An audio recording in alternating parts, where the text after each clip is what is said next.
I would say that, and this is just my own personal opinion, there's probably about 3 factors that have led to this success and this growth. One, I think that David Beckham coming over, to play for the LA Galaxy really kind of increased awareness and popularity of this sport, kind of gave it a celebrity that people could follow and root for. It kind of boosted the prestige and the perceived ability of the league to offer quality soccer. The second reason I think that soccer is gaining popularity is their kind of change in fan engagement strategies. So what they're doing now is they're trying to be more about community than they were in the past. In the past, they were kind of trying to cater to soccer moms and kids that played soccer. Now they're catering to everybody as a whole. And what you're seeing is a lot of these clubs and management and executive teams on these clubs and teams are actually interacting with player fan bases, like these supporter fan bases that are kind of like their hardcore group of fans. Every team has one, and in the past they didn't really embrace them, and now they are, and they're really bringing them into the process, and it's gotten a lot of people really involved. They're like, this level of interaction we can't get through following any other sports league. They have a say in the jerseys and the name and the team chants, and they get invited to parties where they meet the players, and a lot of other bigger leagues can't really offer that level of interaction. So that's another reason.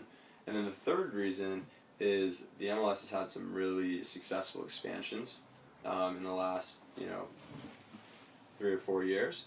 One, they opened in Vancouver, Philadelphia,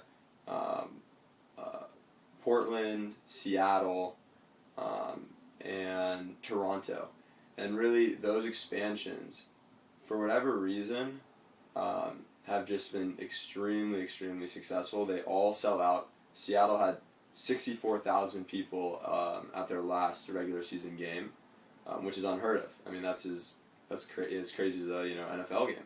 It even outdrew the Mariners in Seattle.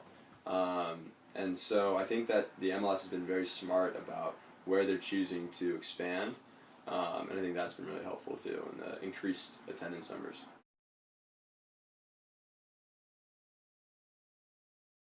Soccer in the United States kind of gets a bad rap from a lot of people. A lot of people don't look at it as a real sport, or at least they didn't used to.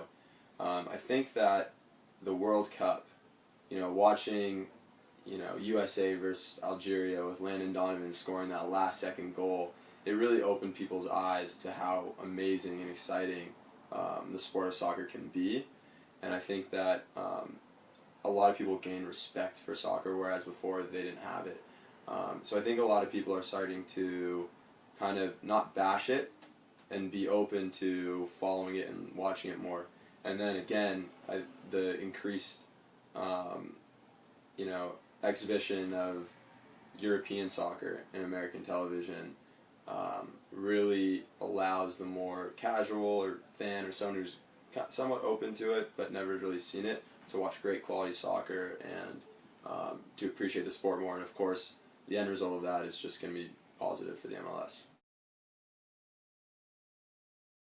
What's great about the MLS is they're trying to, they're never going to create the same atmosphere, but what they're doing is they're opening up these smaller, more intimate soccer-specific venues and doing other things like interacting with their fan bases, like I said before, that have kind of brought that European feel to the MLS.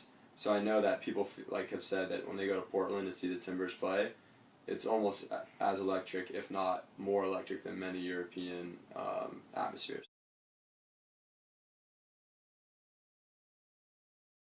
It really is probably the biggest or one of the biggest success stories in the MLS this year. The Sporting Kansas City team made a big bet and a big investment, and they opened up a smaller, around 19,000 person venue that was specific to soccer, that really made the experience a lot better. And it turned out that, when before they were getting 10,000 people a game, all of a sudden they're getting sold out 19,000 a game just because of the increased, the better experience for the fans that they were offering.